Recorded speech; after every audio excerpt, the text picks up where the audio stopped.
Assalamualaikum warahmatullahi wabarakatuh. Halo anak-anakku siswa kelas 6. Bagaimana kabar kalian hari ini? Semoga kalian sehat semua ya.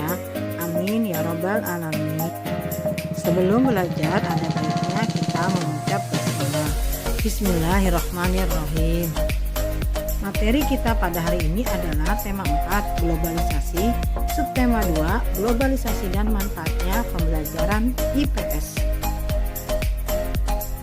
Pada pembelajaran kali ini kita akan mempelajari KD 3.3 menganalisis posisi dan peran Indonesia dalam kerjasama di bidang ekonomi, politik, sosial, budaya, teknologi, dan pendidikan dalam lingkup ASEAN.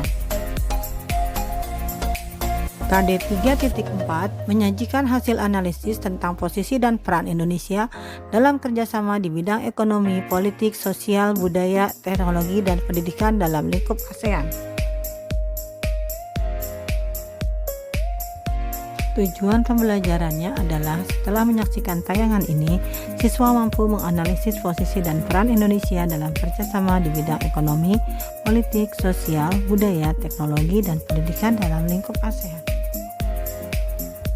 Siswa mampu menyajikan hasil analisis tentang posisi dan peran Indonesia dalam kerjasama di bidang ekonomi, politik, sosial, budaya, teknologi, dan pendidikan dalam lingkup ASEAN. Masih ingatkah kalian pada materi sebelumnya tentang pengertian globalisasi?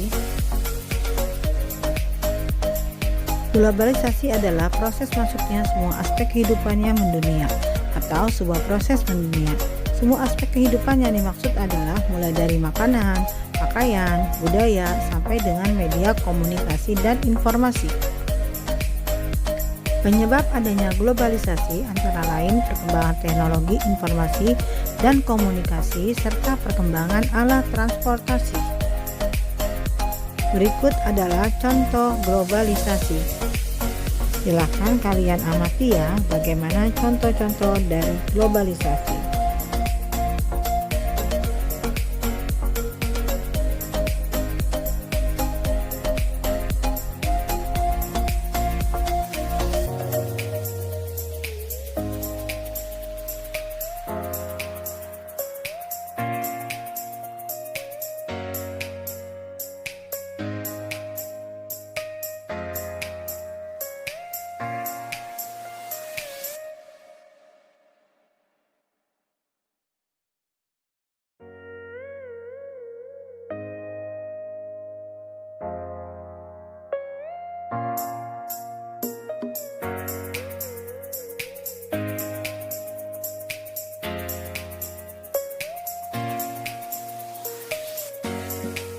Sekarang mari kita pelajari bagaimana dampak globalisasi.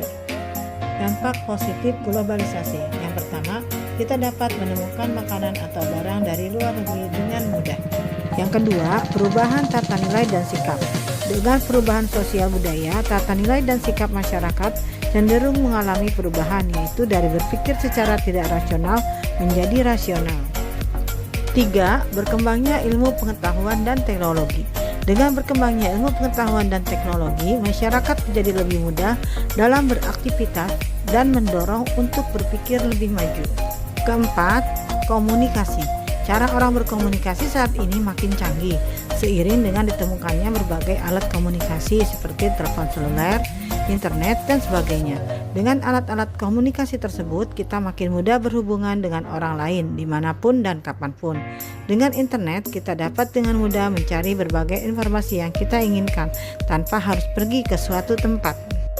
Yang kelima, meningkatkan kualitas diri. Tuntutan perkembangan zaman di era globalisasi menuntut manusia untuk senantiasa mengembangkan dirinya agar tidak ketinggalan zaman. Dengan begitu, manusia akan membekali dirinya dengan mengenyam pendidikan yang tinggi, agar arus globalisasi dapat dilalui dengan baik. Selain memiliki dampak positif, globalisasi juga memiliki dampak negatif. Di antaranya adalah budaya negatif dari luar negeri dapat masuk ke Indonesia dengan mudah. Kedua, pola hidup konsumtif. Perkembangan industri yang pesat membuat penyediaan barang kebutuhan masyarakat melimpah. Dengan begitu, masyarakat mudah tertarik untuk mengkonsumsi barang dengan banyak pilihan yang ada.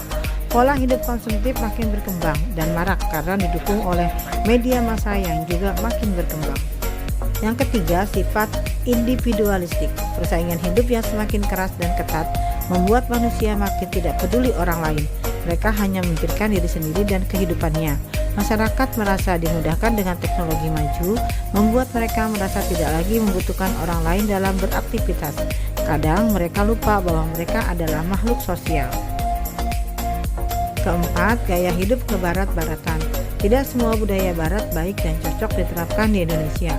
Budaya negatif yang mulai menggeser budaya asli adalah anak tidak lagi hormat kepada orang tua, kehidupan bebas remaja, dan lain-lain.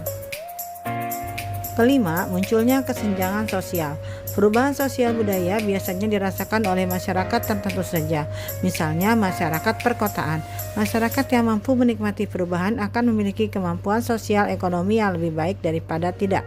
Hal itulah yang menyebabkan kesenjangan sosial dalam masyarakat. Yang keenam, meningkatnya peredaran dan perdagangan narkoba. Akhir-akhir ini kita sering sekali melihat banyak anak-anak muda kita yang terjaring dengan narkoba. Lalu bagaimana menyikapi dampak-dampak negatif yang ditimbulkan dari globalisasi? Caranya adalah yang pertama, selalu berusaha untuk meningkatkan keimanan dan ketakwaan terhadap Tuhan Yang Maha Esa. Yang kedua, selalu meningkatkan penghayatan dan pengamalan kita terhadap Pancasila. Yang ketiga, memegang teguh nilai-nilai luhur dan akar budaya bangsa Indonesia. Yang keempat, selalu mempertahankan dan melestarikan budaya lokal tradisional. Yang kelima, selalu melakukan penyaringan terhadap informasi yang beredar dengan mengambil yang positif dan meninggalkan yang negatif. Bagaimana kerjasama Indonesia dengan negara-negara di Asia Tenggara di bidang sosial budaya di masa globalisasi? Berikut beberapa contohnya. Yang pertama, mempererat hubungan politik melalui pertukaran duta dan konsul. Yang kedua, menciptakan stabilitas politik. Ketiga, mengadakan perjanjian ekstradisi. Salah satu contoh kerjasama Indonesia dengan negara-negara ASEAN adalah bekerja sama dalam menanggulangi masalah narkoba, yaitu dengan membentuk ASEAN Drug Free 2015.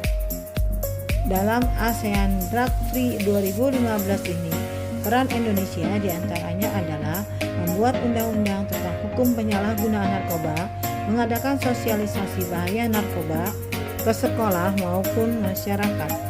Ketiga, menggiatkan upaya BNN dalam memberantas narkoba. Nah, anak-anak, kalian telah mempelajari materi kali ini. Sekarang, selesaikanlah tantangan yang Ibu berikan ya. Carilah berita atau gambar dari koran, majalah, atau dari internet tentang dampak positif dan negatif dari globalisasi pada kerjasama ASEAN. Tempelkan pada kertas HPS. Jangan lupa beri judul dan nama kalian ya. Tugas dikumpulkan pada akhir tema 4. Selamat mengerjakan, tetap semangat ya. Jangan lupa selalu menjaga kesehatan. Demikian pembelajaran kita kali ini. Sampai jumpa pada pertemuan berikutnya. Assalamualaikum warahmatullahi wabarakatuh.